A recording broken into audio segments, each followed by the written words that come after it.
In this episode of the acoustic guitar build, we are going to complete the rim by installing a spalted maple end wedge. Doesn't that look cool? Stick around.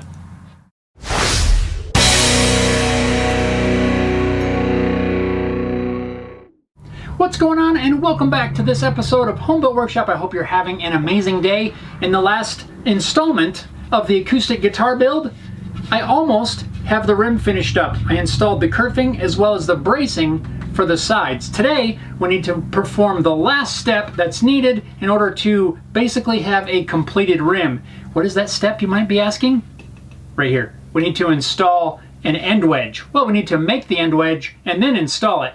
This really is just a decorative piece that kind of covers up this seam here, and it's a great opportunity to bring in elements that you're using for the other parts of the guitar to kind of bring everything together. If you remember when I created the rosette, I used some spalted maple that I got from my family's property in Pennsylvania. And that spalted maple is exactly what I'm going to use for my end wedge. It's going to kind of tie in the rosette to the end wedge. I'm also going to use a piece of this for the headstock plate once we get to that step, so everything will kind of blend together. Now I need to determine on this piece where I want to get my end wedge from. Down at this end, it's a little bit wider where the spalting is, and I think I want to use a piece of this for the headstock, so I don't want to cut this up just yet. But looking at the other end of the piece, down here the spalting is a little bit narrower. There's not really anything over here worth saving for anything. So I think I can get my end wedge out of this section somewhere in here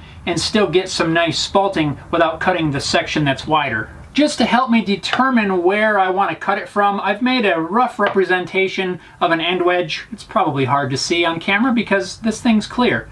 But really, it's just a wedge-shaped piece that I cut out of some acrylic. I drew a little bit of a center line on there. This is not going to be what I'm using for my exact size.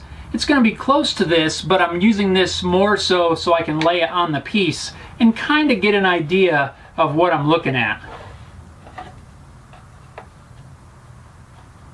As I'm playing around with this, I'm kind of finding that the narrower end of the wedge looks pretty good right here just with this figure that's in here. I'm just trying to work with what's there. I think somewhere in this area is going to work well. This end up here has got a lot of checking, so I want to get rid of that anyway. It's not really into good material until I get somewhere up in this area. I'm going to use my bandsaw to rough out this blank.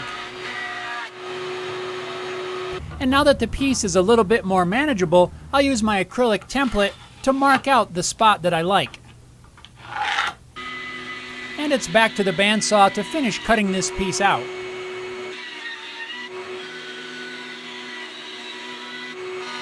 Here I'm resawing that piece down into a thin strip that'll eventually become the end wedge. After running the thin strip through the drum sander to remove any bandsaw marks, I'm going to use my shooting board in a block plane to true up both of the edges. Even the shavings are cool on this.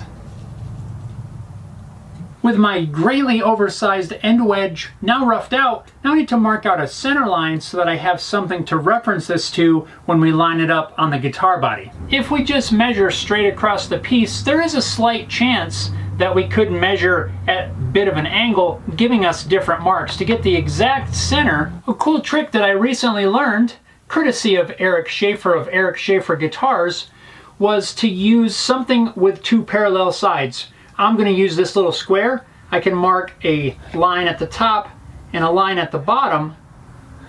That way, at least they're both running parallel, so if they are at a little bit of an angle, it's not really going to matter. We can just find the center now with the center finding ruler, and we'll still have an accurate center line. I'm also doing this on the back.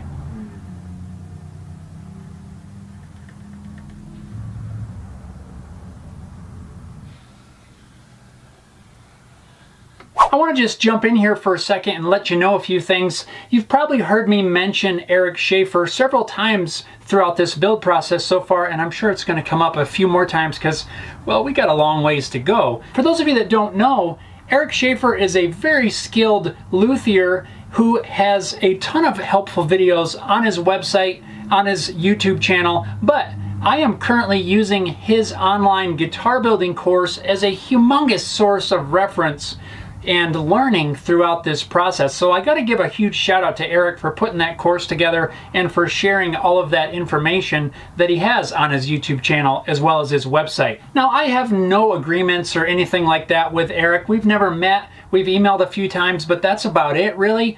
But I do want to encourage you, if you're looking for an online guitar building course that can help you along in your guitar building journey, I'd highly suggest checking out Eric's work and consider purchasing his online guitar building course. It is a wealth of knowledge and has really been a huge help. Links down below in the description. Now let's finish laying out this end wedge. Now I'll measure and mark out the center of the tail block.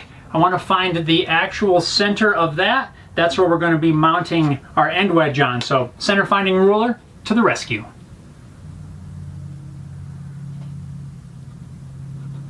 We're going to do that on both sides.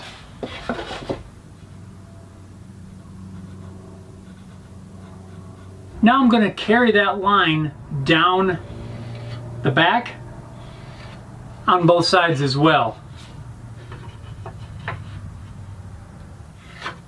And I'm not sure how well you can see that, but I actually have two separate center lines.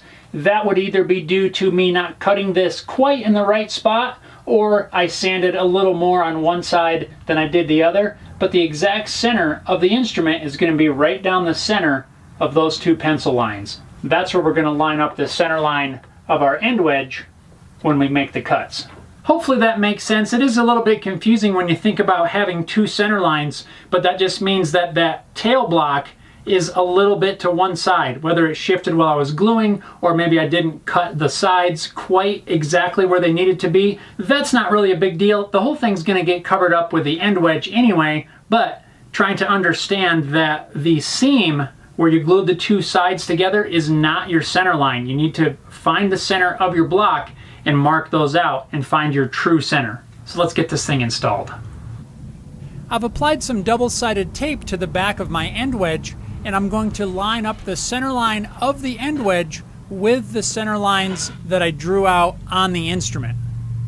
I found this to be a little bit tricky to see. You have to get at the right angle where you can see the back of the end wedge as well as the pencil marks drawn on the blocks.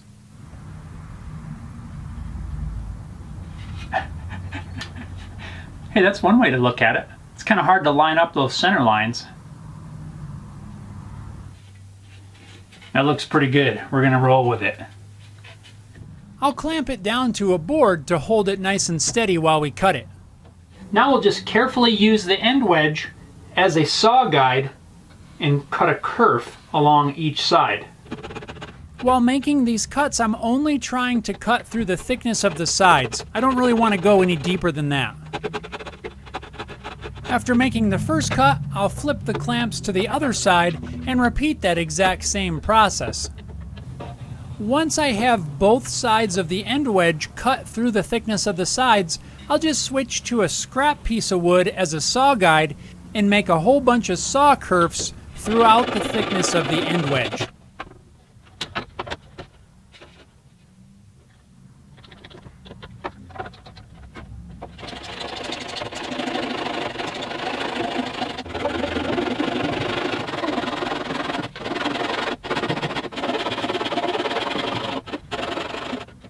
Once I'm done, it should look something like this.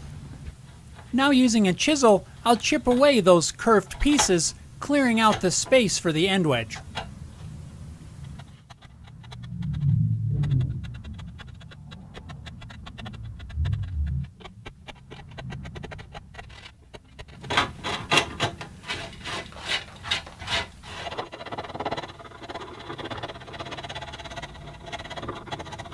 So I have that recess cleaned out pretty well, about as flat as I can get it.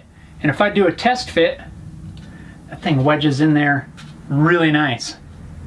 I think we're ready to glue.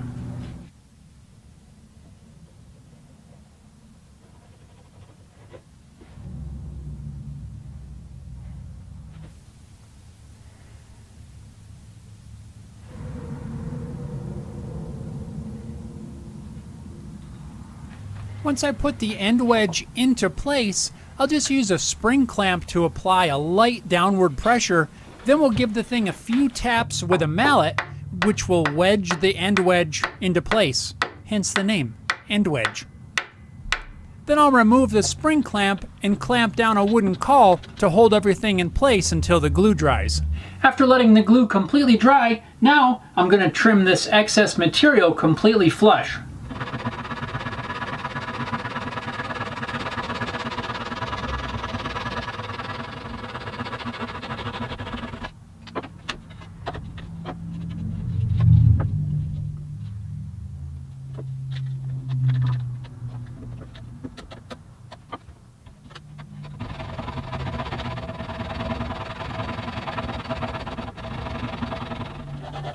Using a small sanding block, I'll make sure the edges of the end wedge are flush with the tail block. Now I can sand the end wedge flush with the sides. Just because I'm curious, let's wipe this down with some non-green mineral spirits and see what this might look like with a finish. I'm excited.